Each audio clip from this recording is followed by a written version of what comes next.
Hello, friends. It's your girl, Anna Loves, and welcome back to Creepy Corner Story Time. So, let's start this off with saying even when you're trying to do something good, there are things that are bad that don't want you to interfere. So, with that being said, this story was sent to me by a man who was very involved in the Catholic Church. He was a right hand to the priest. He's what they would call a deacon. And he had healing powers that ran in his family. So he was called upon to help pray over people. And there was a visit where he was asked to go in, and he didn't know that the lady that they were going to visit was possessed. So he walks in, he sees a very small lady, about 90 pounds. As soon as he walks in, she sits up in her bed and she calls him by name. Martin, get away from me, Martin. Don't touch me. Don't touch me. He kind of backs off and he asks the priest that he went with, did you tell her I was coming?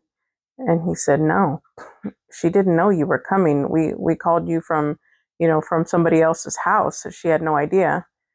And that's when they finally figured it out that she was possessed because she started telling them things that she wouldn't have any way of knowing. So he agreed to assist because it seemed like the lady was afraid of him. He was a man of a lot of faith. So the closer he would get to her, the more she would retract. So they ended up performing the exorcism. The lady apologized to him, and he went about his business.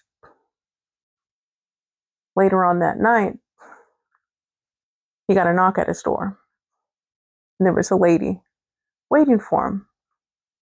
He'd never met her before, he'd never seen her. And she said, stay out of my business, Martin. You stay out of my business. And he's like, what kind of business do you have?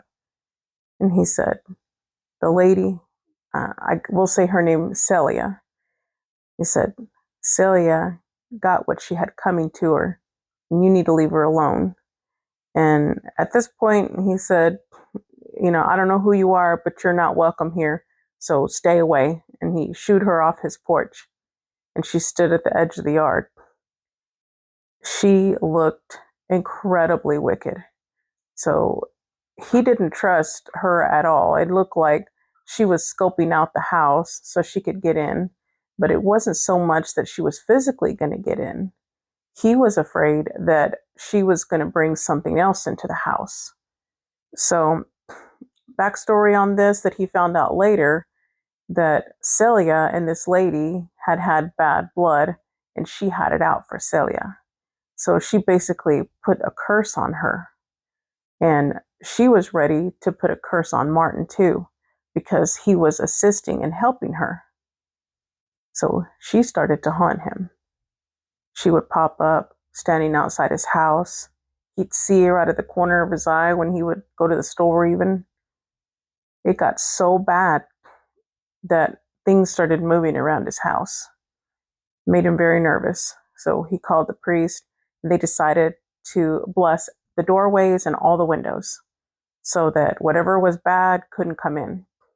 So they blessed all the doorways, they blessed all the windows, and a lot of the activity stopped.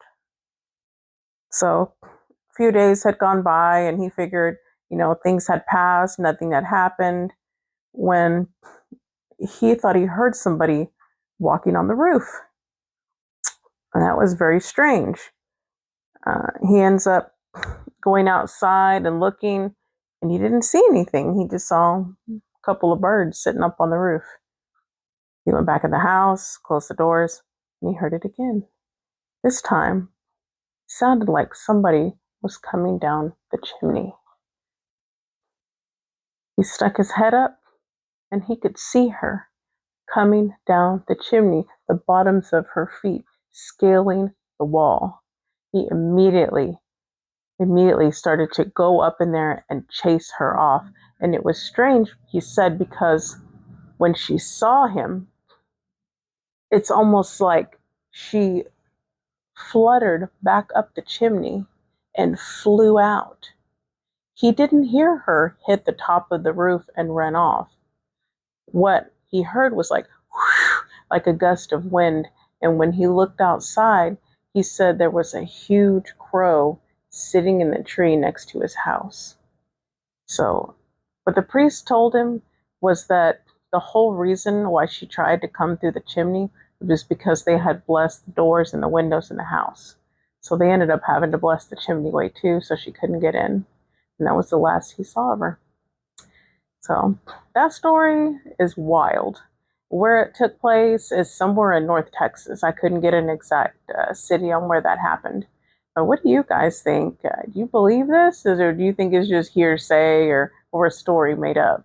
I'd be interested to hear what you think in the comments. Bye. Thank you for watching.